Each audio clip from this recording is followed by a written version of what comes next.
secret politique de Caroline Roux. Bonjour Caroline. Bonjour Thomas. Dans 8 jours, le 5 février, François Hollande tiendra sa 5e grande conférence de presse. Ça va se passer à l'Élysée. L'info politique ce matin, c'est que vous nous racontez tout ce que le chef de l'État a prévu de faire pour préparer ce rendez-vous et son agenda est chargé. Très chargé. Et ça commence jeudi avec une journée, Thomas, totalement hors norme. Le président va recevoir à l'Élysée des acteurs du quotidien des quartiers ghetto pointés par Manuel Valls. Le matin, des chefs d'établissement scolaire. À déjeuner, des maires qui gèrent des zones sensibles de gauche et de droite. Thomas, le président espère maintenir l'esprit d'unité nationale. On poursuit le déroulé de la journée avec l'après-midi des associations de quartiers qui seront reçues à l'Élysée et le soir, des intellectuels qui ont travaillé sur la citoyenneté avec l'idée de dénicher des personnalités poil à gratter, comme on dit à l'Élysée. Ça, c'est le programme de demain. Ça, c'est jeudi. L'objectif est de sortir une réponse, me dit-on, audacieuse, on verra, sur 3 axes. Politique de la ville, école, le président considère d'ailleurs à ce sujet que la réponse apportée n'est pas suffisante, et enfin, l'engagement, on pense naturellement au service civique, mais l'idée est aussi de trouver un moyen d'organiser une mobilisation de tout le pays.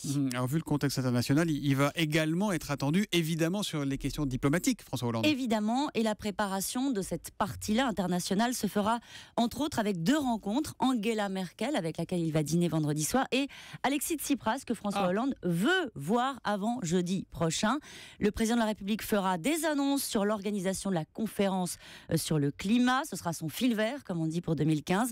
Peu de place, en tout cas sur le papier, pour l'économie, mais le président devra quand même trouver les mots pour évoquer naturellement le chômage record. Alors, la question politique, après le fond, la forme, à quoi elle va ressembler cette conférence de presse, Caroline ? Alors, vous allez peut-être être déçus, pas de changement de décor. Voilà, l'heure n'est pas aux effets de communication. Donc, salle des fêtes de l'Élysée. Salle des fêtes de l'Élysée, à la réalisation quand même. Tristan Carnet, c'est le réalisateur de The Voice, un format plus court, 2 heures, dont une intervention liminaire de 10 minutes. François Hollande a enfin compris qu'il fallait faire court. La conférence de presse aura lieu à 11h officiellement pour laisser le temps à la presse de travailler, mais ça permettra aussi d'éviter les comparaisons en termes d'audience. On prend les paris sur la durée. S'il annonce 2 heures, ça va faire 2h30, 3 heures. En général, c'est comme ça que ça se termine. Conférence de presse qui se tiendra donc le 5 février. On se souvient que celle de l'an dernier avait été polluée par les problèmes conjugaux de François Hollande et de Valérie Trierweiler. C'était il y a 1 an déjà.